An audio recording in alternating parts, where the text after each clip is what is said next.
السلام علیکم friends, welcome back to my channel with another interesting episode of novel. پر novel کے episode کو سٹارٹ کرنے سے پہلے اگر ابھی تک میرے چینل کو سبسکرائب نہیں کیا تو جلدی سے جائیں اور میرے چینل کو سبسکرائب کریں، اور اگر فرسٹ ٹائم دیکھ رہے ہیں اس ویڈیو کو تو میرے چینل کو وزٹ کریں. آئی ہوپ کہ آپ کو میرا وائس اوور پسند آئے گا. اس چینل پہ آپ کو بہت ہی امیزنگ ناولس سننے کو ملیں گی، اور اس کے علاوہ اگر آپ کو بھی ناولس پسند ہیں تو آپ کمنٹ سیکشن میں بتا سکتے ہیں اپنے فیوریٹ ناول کے بارے میں اس کو ضرور اپلوڈ کروں گی اپنی وائس اوور میں اگر آپ کو میرا وائس اوور پسند آتا ہے. اس کے علاوہ آپ ویڈیو کو دیکھتے ہیں تو کائنڈلی لائک بھی کیا کریں اور شیئر بھی کیا کریں اور اچھے اچھے کمنٹس بھی کیا کریں اور میری حوصلہ افزائی بھی کیا کریں. اور تو چلیں آج کی ایپیسوڈ کی طرف چلتے ہیں، اور ہے episode number 9 black moon by نشا عمر. آج سے 13 سال پہلے اسام کو گئے 2 ماہ ہو چکے تھے. وہ فیکٹری اور گھر سب کچھ حمید جی کے نام پہ تھے، جو کہ اشوا کے 18 سال کے ہوتے ہی اس کے نام ہو جانے تھے. اسونت کے بزنس کو حمید نے بمشکل دوبارہ کھڑا کیا تھا. ابھی وہ مکمل سٹیبل نہیں تھا جب علی ایک ڈیمانڈ لے کے اس کے پاس آیا. اس کی بیوی کی وفات ہو چکی تھی. 16 سالہ بیٹی کا باپ اسے سنبھال نہیں پا رہا تھا، چونکہ وہ ابھی تک گارڈ کے عہدے پر ہی فائز تھا. اس کے سارے پلان پہ پانی پھر گیا جب اسے پتہ چلا کہ جائیداد اسام کی نہیں حمید کے نام ہوئی ہے. سب کچھ اس کے ہاتھ سے نکل گیا. پھر اس نے ایک نیا پتہ تیار کیا جو کہ اس کی بیٹی کی صورت میں تھا. بقول اس کے جوان بیٹی کی پرورش وہ اس غربت میں نہیں کر سکتا، اس لیے وہ چاہتا ہے کہ حمید کے گھر وہ اپنی آگے کی زندگی گزارے. جو کہ اس کی بیٹی اپنی ایک اور بیٹی بھی تھی تو اس کے لیے مشکلات نہیں ہوں گی، لیکن یہاں حمید نے اس کی بات ماننے سے صاف انکار کر دیا کیونکہ وہ نہیں چاہتا تھا کہ اس کی بیوی اور اس کے درمیان کوئی جھگڑا ہو. یقیناً وہ اسے نہیں رکھے گی. کوئی بھی عورت نامحرم عورت کو اپنے شوہر کے گھر رکھنا پسند نہیں کرتی. یوں اس حویلی کی ذمہ داری دانیہ کو سونپ دی گئی. 8 سال بعد اسام کی واپسی اس حویلی میں ہوئی تو اسے ویلکم کرنے کے لیے دانیہ وہاں موجود تھی. پہلے تو اسام کو وہ ایک آنکھ نہیں بھائی، پھر ہمدردانہ طور پہ رکھ لیا. وہاں صرف ایک ملازمہ تھی جو 40 سے 45 سال کی تھی. حویلی کی حالت ابتر تھی جسے اسام نے دوبارہ سیٹ کیا. آج اشوا کے پاس چلتے ہیں. آڈیو سننے کے بعد ان کا دل مچل رہا تھا اس سے ملنے کے لیے. وہ نوٹ بھی اٹھا لیجئے گا جس کی وجہ سے آپ دل کے مریض بنے ہیں. انہیں ابھی بھی اس پہ غصہ تھا. دراصل انہیں اپنے آپ پہ غصہ تھا. کمی تو ان کی تربیت میں رہ گئی تھی جو ان کی بیٹی اتنی باقی ہو گئی تھی. حالانکہ انہوں نے پوری نظر رکھی تھی اس پہ، ہر قسم کی ہر چیز پہ. اس کا لیپ ٹاپ، اس کا موبائل. ایک عمر تک وہ اسے ناول بھی نہیں پڑھنے دیتی تھی کہ ان لڑکیوں کے دماغ خراب ہوتا ہے. وہ تو بچی ہے، تم بھی بچی بن جاؤ. عائشہ کو گھورا. ٹھیک ہے شام کو چلیں گے. پتہ نہیں کیا سوچ کے وہ راضی ہوئی. پھر شام 5 بجے وہ لوگ بائک پہ اسام مینشن آئے تھے، لیکن وہاں اندر جانے سے منع کر دیا کیونکہ سخت ہدایت تھی کہ حمید صاحب کو اندر جانے کی اجازت نہیں ہوگی. اندر کال کر کے گارڈ نے دانیہ سے پوچھا. اب وہ کیا کہہ سکتی تھی؟ اگر اسام سے پوچھتی تو اس نے انکار کے ساتھ ساتھ بےعزتی بھی کر دینی تھی. کچھ دیر وہ لوگ وہاں کھڑے رہے. پھر حمید نے اشوا کے نمبر پہ کال کی. اشوا کا موبائل اسام کے پاس تھا جو دوسری بیل پہ ہی کال ریسیو ہو گئی. بیٹا، وہ ہچکچائے. جانے کیا ری ایکشن ہوگا اس کا. انہیں لگا کال اشوا پک کرے گی، لیکن جی بیٹے کے والد محترم کہ یہ کیسے کال کی. اسام کی آواز میں واضح طنز محسوس کیا جا سکتا تھا. وہ ہم باہر کھڑے ہیں، دروازہ کھول دیں. اتنے شرمندہ وہ کبھی زندگی میں نہیں ہوئے تھے جتنی ابھی اپنے داماد کے سامنے ہوئے. دروازہ تو کبھی نہیں کھلے گا، اس لیے سکون سے واپس چلے جائیں. دوبارہ یہاں آنے کی غلطی مت کیجیے گا. یہ سب باتیں میں پہلے ہی آپ سے کلیئر کر چکا تھا کہ شادی کے بعد آپ کے تمام تعلقات اشوا اسام سے ختم ہو جائیں گے. پھر آپ کیا سوچ کے یہاں آئے ہیں؟ بہت دل کر رہا تھا اس سے ملنے کا. تڑپ ان کے الفاظ میں در رہی. ایسے ہی میں بھی اپنے باپ کو ملنے کے لیے تڑپتا ہوں، اور میری بھی تڑپ کبھی زندگی میں ختم نہیں ہوگی. اس کی والدہ بھی ہیں ساتھ. دل کٹرا کے پھر سے کہا. میری والدہ بھی ساتھ مری تھی. یاد تو ہوگا ہی آپ کو. تسلی سے پیپر ویٹ گھماتے وہ انہیں اذیت دے رہا تھا. یہاں دھوپ ہے، پلیز آخری کوشش. میری پوری زندگی دھوپ ہے. اللہ حافظ. کال کاٹ دی گئی اور حمید سر جھکائے کھڑے رہے. کیا ہوا؟ عائشہ کب سے ان کی باتیں سن رہی تھی. وہ وہاں کھڑی کھڑی تھک بھی چکی تھی. وہ لوگ گھر نہیں ہیں. فوراً بہانہ بنایا. دوسرے شہر گئے ہیں. کہہ رہے ہیں کچھ دنوں میں واپس آئیں گے تو چکر لگائیں گے. لیکن آپ تو کچھ اور ہی کہہ رہے تھے. ہاں میں انہیں بتا رہا تھا یہاں ہم کھڑے ہیں تو وہ لوگ واپس بائک پہ بیٹھ چکے تھے. حمید نے مشکل سے ہی عائشہ کو تسلی کروائی تھی. کیسے ہیں مسٹر شیخ؟ وہ آفس سے نکلنے لگا تھا، جو ہی دروازہ کھلا سامنے انسپیکٹر پریشے کھڑی تھی۔ آج تو خود ہی دروازہ کھول دیا، دل جلانے والی مسکراہٹ سے نوازتے وہ اندر داخل ہوئی۔ عصام وہیں سے واپس گھوما۔ آج کس لیے تشریف لائے ہیں؟ اسے اس وقت اس کا آنا بالکل بھی اچھا نہیں لگا۔ یہ خود ہی دیکھ لیں۔ فائل ٹیبل پہ رکھتی کرسی پہ بیٹھی عصام نے فائل اٹھائی۔ جو بھی ہوگا جھوٹ ہی ہوگا۔ نہیں سچ ہے، آپ کھول کے تو دیکھیں۔ پلکیں چپکاتے معصوم بنی۔ عصام کو اس وقت وہ زہر لگی۔ اس کا ارادہ تھا گھر جا کے اشوا کو منائے گا، لیکن جس سکون سے وہ یہاں بیٹھی تھی، وقت تو کم سے کم وہ ضائع کر کے ہی جاتی۔ فائل میں لکھا تھا کہ جو نیا پروجیکٹ بنایا گیا ہے وہ انلیگل ہے، اس کی کنسٹرکشن میں جتنا بھی سامان یوز کیا گیا ہے وہ بھی بیکار ہے، اور اس سب کی ذمہ داری عصام شیخ پر ڈالی گئی تھی۔ جو وہ پڑھتا گیا ماتھے کے بل زیادہ ہوتے گئے۔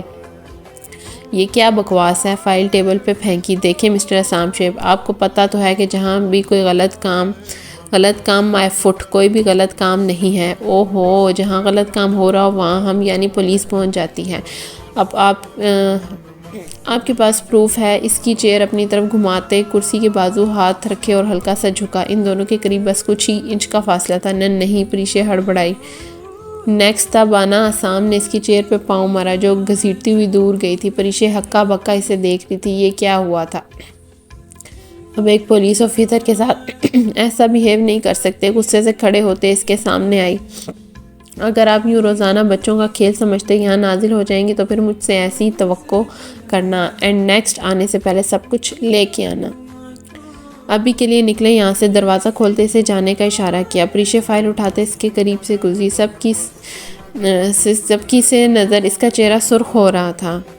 اپنے اس انداز کو یاد رکھیے گا، ایک دن یہی طرز مخاطب آپ کے لیے ہوگا۔ ایک لمحے کے لیے اس کے قریب رکی، پھر باہر نکل گئی۔ فضول وقت ہوتا ہے، بس ڈرامے کروا لو، ویسے تو کبھی وقت پہ پہنچتے نہیں ہیں، یہاں منہ اٹھا کے روزانہ آ جاتے ہیں۔ آفس لاک کرتے وہ غصے سے سوچ رہا تھا، اتنا وقت ضائع ہو گیا۔ 10 بجے وہ گھر پہنچا تو اشوا سو چکی تھی۔ السلام علیکم ماما۔ آج کتنے دن بعد اس نے عائشہ کو کال کی تھی۔ عصام لاہور گیا ہوا تھا کچھ دنوں کے لیے اور اسے موبائل واپس دے گیا تھا۔ وعلیکم السلام، یاد آ گئی ہے ماں کی؟ شکوہ کیا؟ آپ ہی کر لیتی جواب شکوہ۔ ہم لوگ تمہارے گھر آئے تھے لیکن تم لوگ گھر ہی نہیں تھے، واپس آ گئے۔ وہ صفائی کر رہی تھی ساتھ ساتھ۔ یہاں ہم لوگ تو کہیں گئے ہی نہیں، اس نے سوچتے ہوئے جواب دیا۔ پھر ایک دم سے عصام کا خیال آیا، ہو سکتا ہے عصام نے کہا ہو، کیونکہ اس کا موبائل بھی تو اسی کے پاس تھا۔ ہاں ایک دن ہم لوگ گئے تھے لاہور، شاید اس دن عصام کی بات ہوئی ہو۔ دماغ کی پتنگیں اڑاتے جواب دے ہی دیا۔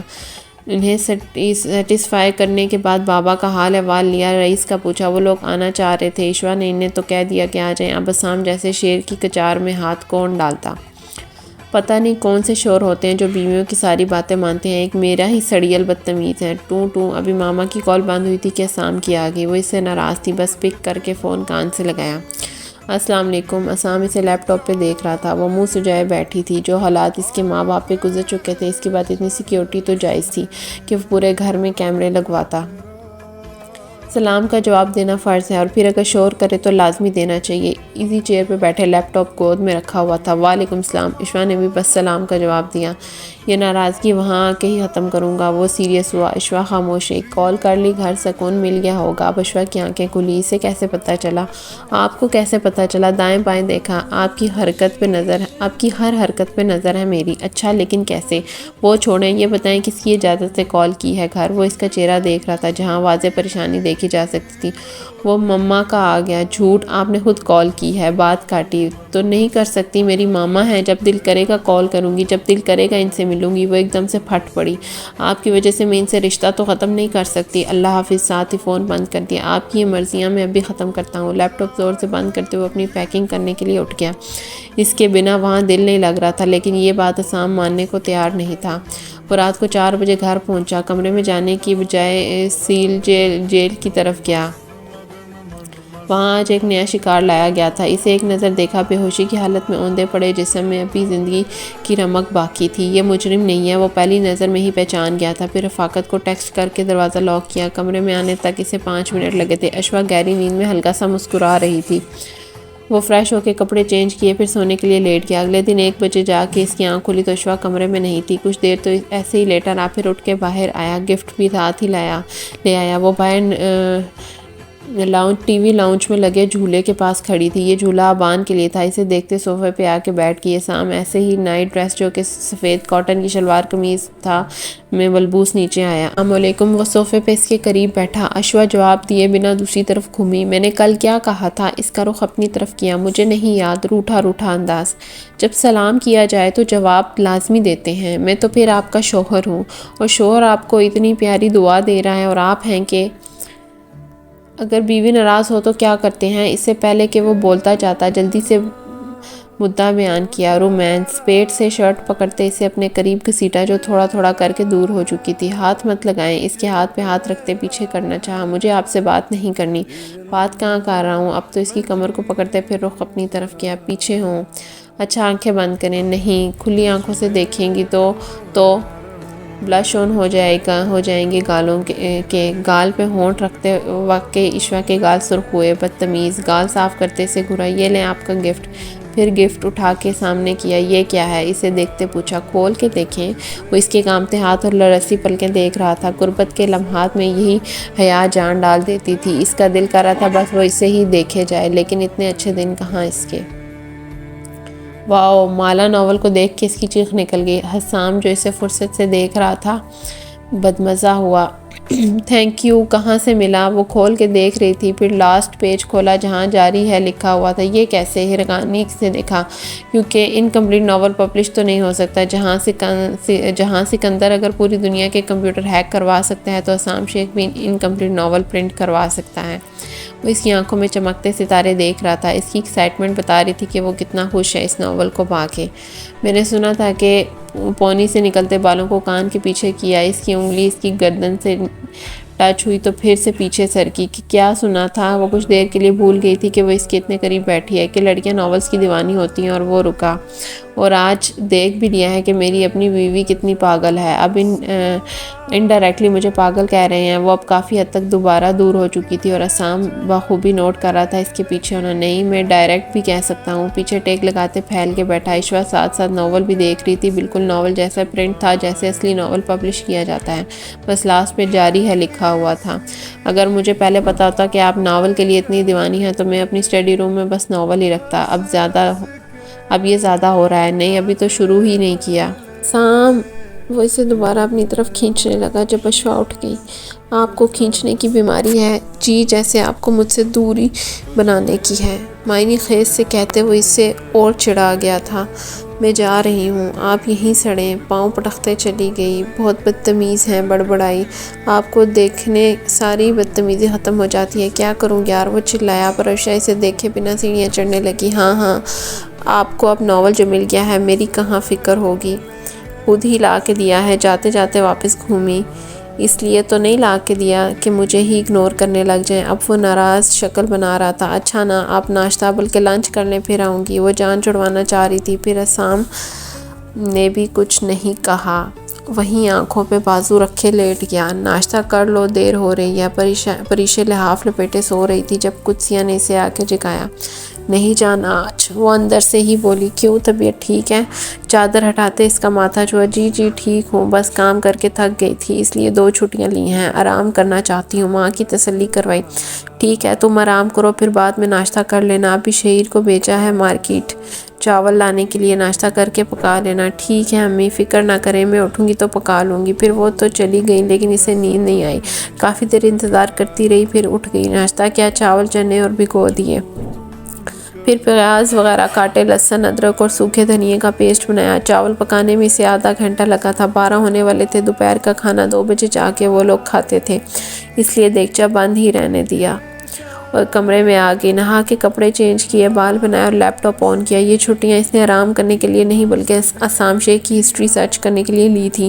وہ کون تھا، کیا کرتا تھا اور آگے اس کے ساتھ کیا ہونا تھا، یہ وہ طے کرنے والی تھی۔ لیکن بدقسمتی سے اس کے یہ 2 دن بس ایک ہی چیز نکال سکے تھے کہ اس نے ریسنٹلی شادی کی ہے۔ اس گھر میں موجود تمام افراد سے اس کا کیا رشتہ ہے یہ بھی اسے پتہ نہیں چل سکا۔ یہ سب جاننے کے لیے اسے کئی ماہ بھی لگ سکتے تھے۔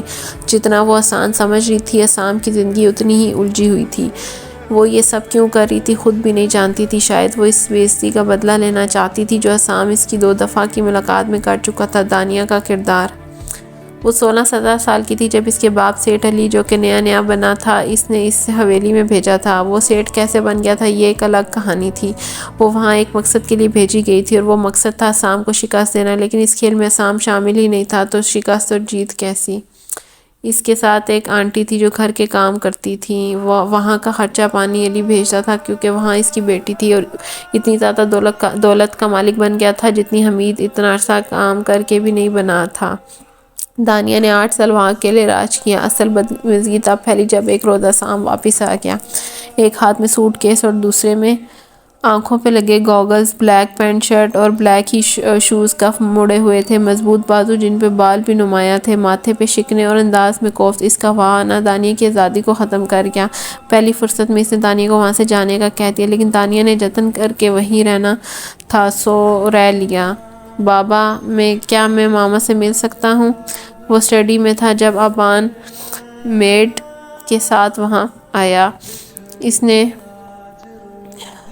چیئر پیچھے گھسیٹتے بیڈ پہ دیکھا، وہ وہاں نہیں تھی، شاید باتھ روم میں تھی۔ ماما؟ کون سی ماما؟ وہ جو اپنی مسز ہیں۔ وہ پزل ہوا کیونکہ اسام نے اسے ماما کہنے سے منع کیا تھا۔ اچھا وہ اشوا، وہ تو آپ سے بس 8-9 سال ہی بڑی ہوں گی، پھر میں انہیں کیا کہوں؟ بول جا آپ۔ اسام نے کچھ سوچا۔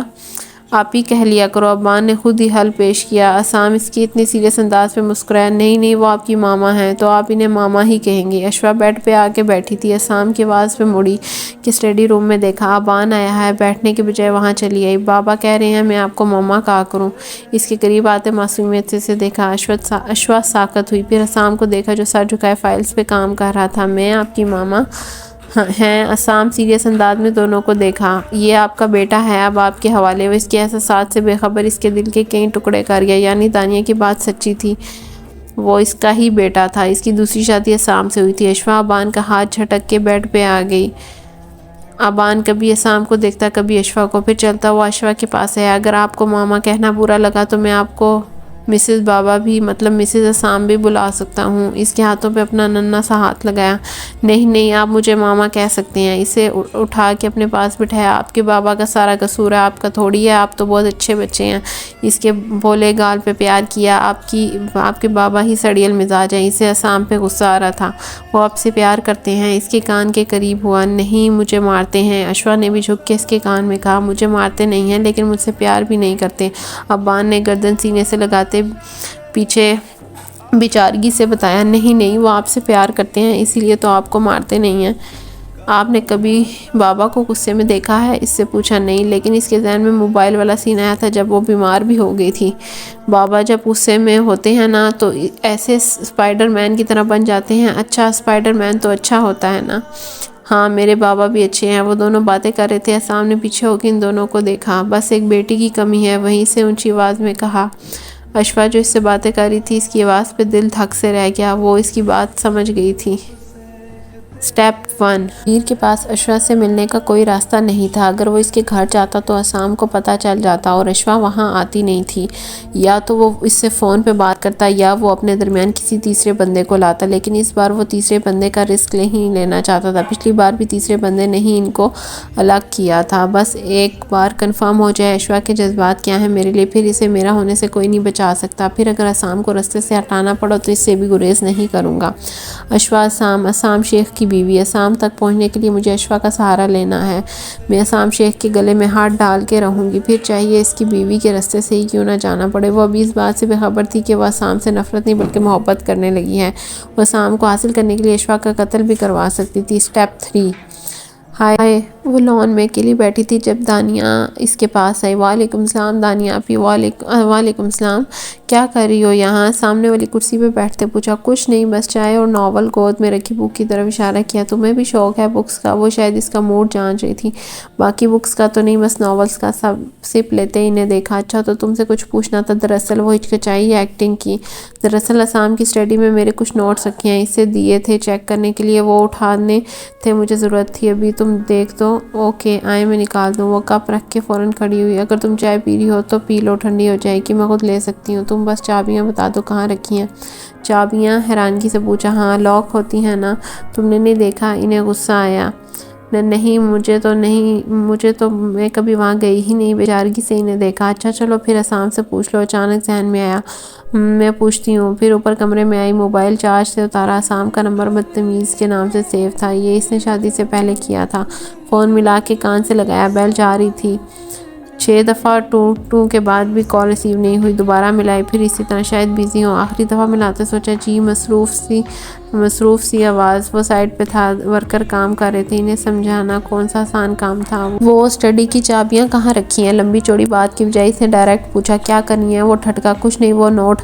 اس سے پہلے کہ پورا کہتی دانیہ آپی جو ابھی بھی کمرے میں داخل ہوئی تھی، انہوں نے سر اور ہاتھ ہلاتے نہیں کا اشارہ کیا، کوئی اور بہانہ بنا دو۔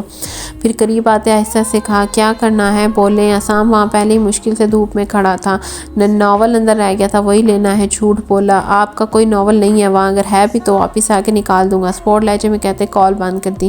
اشوا منہ کھولے اتنی بدتمیزی پہ تل ملا کے رہ گئی، کیا عزت رہ جائے گی آپی کے سامنے اب اس کی؟ وہ کہہ رہے تھے کہ ان کے پاس ہی ہے چابی، ظاہری سی بات ہے اگر لاک ہوتا تو چابی ساتھ ہی رکھیں گے، نہیں ہوتی یہیں کہیں رکھتا ہے۔ اس کا بس نہیں چل رہا تھا، وہ خود پورے کمرے کی تلاشی لے لیتی۔ شام میں لے لیجیے گا نا، آئی ایم سوری۔ ہاں کوئی بات نہیں، بس میں خود ہی عصام سے بات کر لوں گی۔ پھر وہاں سے چلی گئی۔ دوسری طرف عصام نے موبائل میں کیمرے کی فوٹیج دیکھ لی تھی، ساری بات سمجھ گیا تھا، لیکن اس بیوقوف لڑکی کو کون سمجھاتا جو اس کی بیوی کے عہدے پہ فائز تھی۔ السلام علیکم اشوا، میں ماپیر ہوں۔ اس سے پہلے کہ وہ کال کاٹتی جلدی سے نام بتایا۔ وعلیکم السلام۔ اس نے خوفزدہ نظروں سے عصام کو دیکھا۔ شوہر کو جواب نہیں دیتی، باقی سب کو فوراً دے دیا جاتا ہے۔ وہ کام کر رہا تھا۔ میں آپ سے ملنا چاہتا ہوں، جگہ اور وقت بتا دیں پلیز، انکار نہیں کرنا۔ نہیں میں نہیں مل سکتی، عصام کو دیکھتے جواب دیا۔ وہ جانتی تھی اس کے کان اسی کی طرف ہیں۔ پلیز زیادہ لمبی بات نہیں کر سکتا، آپ کا وہ سو کال شوہر آپ کو ہی نقصان پہنچائے گا اگر اسے پتہ چل گیا تو۔ اچھا آپ بتا دیں کہاں، میں آ جاؤں گی جلدی۔ کال بند کرنا چاہتی تھی، پھر ماپیر نے اسے جگہ بتا کے کال بند کر دی۔ میں بھی ساتھ جاؤں گا جہاں بھی جائیں گے۔ سامنے لیپ ٹاپ بند کیا۔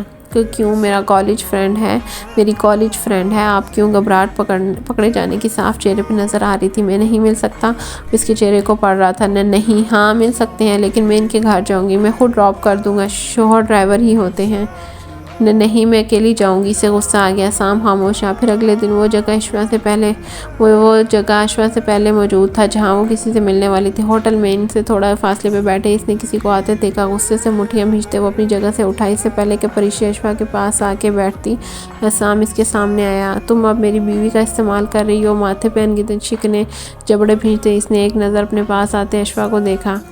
اس کا رنگ بھی لٹھے کی مانند ہو رہا تھا۔ پریشا جو وہاں کسی اور کام سے آئی تھی، ایک لمحے لگا تھا اسے سچویشن سمجھنے میں۔ میرا ایسا کوئی مقصد نہیں ہے اور نہ ہی میں تمہاری بیوی۔ عصام آپ اسے جانتے ہیں، یہی ہے میری کالج فرینڈ۔ اس سے پہلے کہ واقعی کچھ کہتی اشوا بھاگ کے اس کے کندھے سے لگی۔ پریشا نے تعجب سے اسے دیکھا۔ اشوا نے نامحسوس طریقے سے پریشا کا ہاتھ دبایا، جیسے کہہ رہی ہو پلیز کچھ مت کہنا، اور پریشا کو تو موقع چاہیے تھا۔ بہت تسلی سے سینے پہ بازو باندھتے اس نے عصام کو دیکھا۔ آپ کے طور طریقوں پہ زندگی نہیں گزار سکتے نا، اب ہم اپنی مرضی سے جئیں گے، ہم لوگ تو پہلے سے ایک دوسرے کو جانتے ہیں۔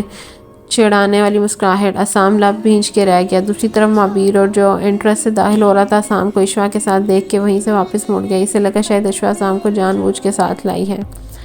آئندہ میری وائف کے آس پاس بھی مت پھٹکنا۔ اشوا کا بازو پکڑتے اسے اپنی طرف گھسیٹا۔ نیکسٹ اگر تم مجھے نظر آئی تو جو بچے کچھ عزت ہے وہ بھی جائے گی، اسے وارن کرتے وہ اشوا کو زبردستی وہاں سے لے گیا۔